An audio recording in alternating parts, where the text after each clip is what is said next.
Le loup qui voulait être un artiste. C'était un beau matin d'été. Les oiseaux chantaient, les feuilles bruissaient doucement dans le vent, les fleurs s'épanouissaient au soleil. Assis près d'une cascade, Loup rêvait. « Que fais-tu donc, Loup ?» demanda Maître Hibou en se posant près de lui. « J'admire le paysage, c'est un enchantement, ne trouvez-vous pas ?» répondit Loup. « Oh oh !» fit Maître Hibou. « Te voici artiste maintenant. » Loup réfléchit un moment. Lui, un artiste ? Maintenant que j'y pense, j'ai toujours eu envie de peindre, s'exclama Loup. Je le sens, j'ai du talent. Et il fila chercher une toile, un chevalet et des tubes de peinture. Loup s'installa à l'ombre d'un grand chêne, devant la cascade. Il étala les couleurs sur sa palette et se mit au travail, le cœur léger. Loup était si absorbé par sa tâche qu'il n'entendit pas Louve arriver.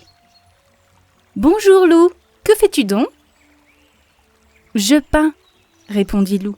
« Les couleurs de la forêt, le chant de la cascade. Je suis inspiré. » Louve regarda la toile. Il y avait beaucoup de violet et beaucoup de bleu.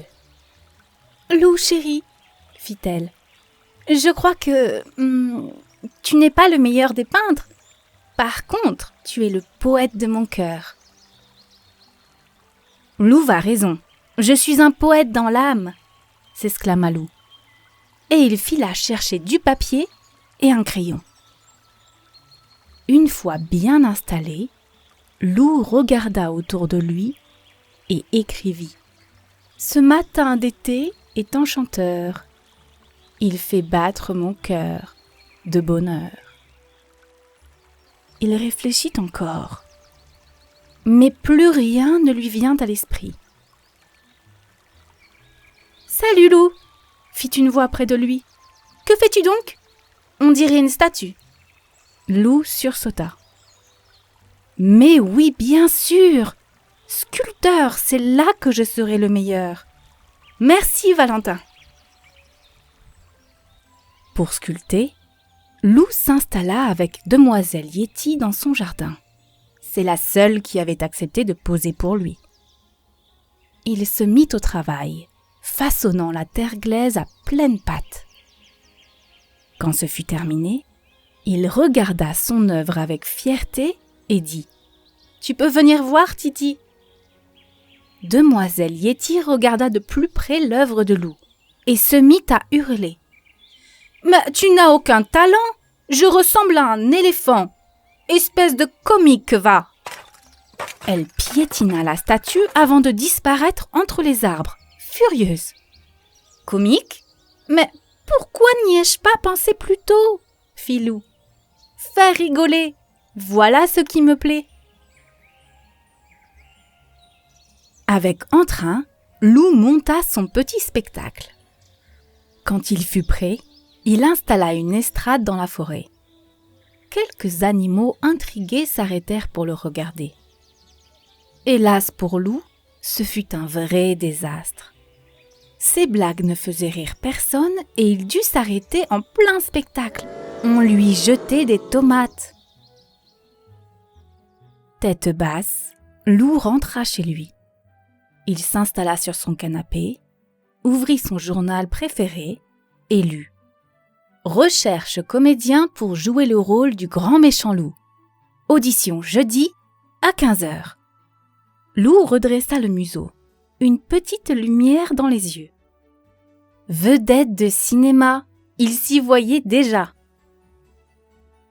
Le lendemain, Loup se présenta à l'heure dite pour l'audition. Dans la salle d'attente, de nombreux comédiens attendaient. Loup regarda autour de lui et il eut la peur de sa vie. « Ah !» hurla-t-il terrorisé. « Que ces loups ont l'air méchants !» Entendant ce cri extraordinaire, Le metteur en scène ouvrit sa porte et examina Lou.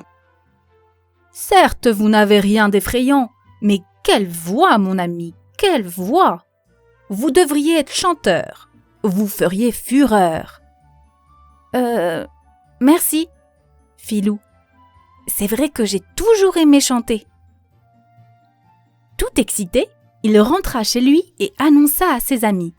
« Je vais devenir rockstar.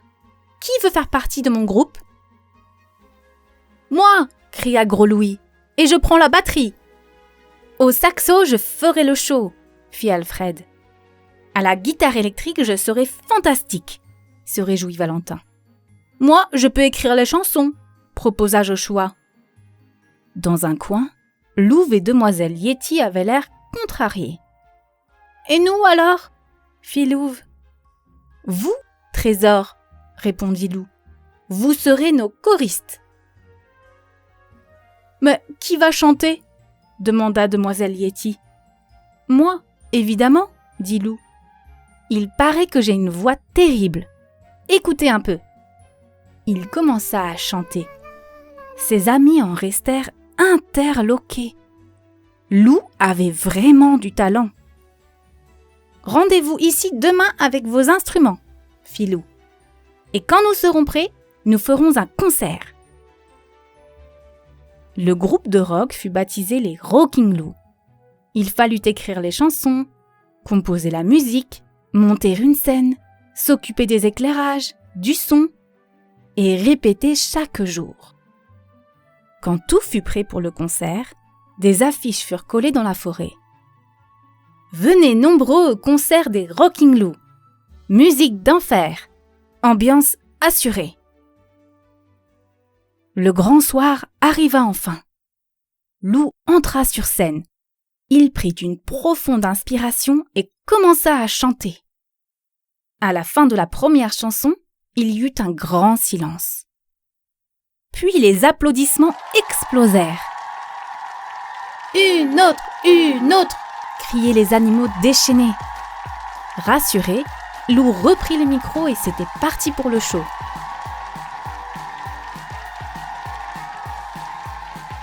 Ce fut un concert du tonnerre. Lou mit le feu à la forêt entière.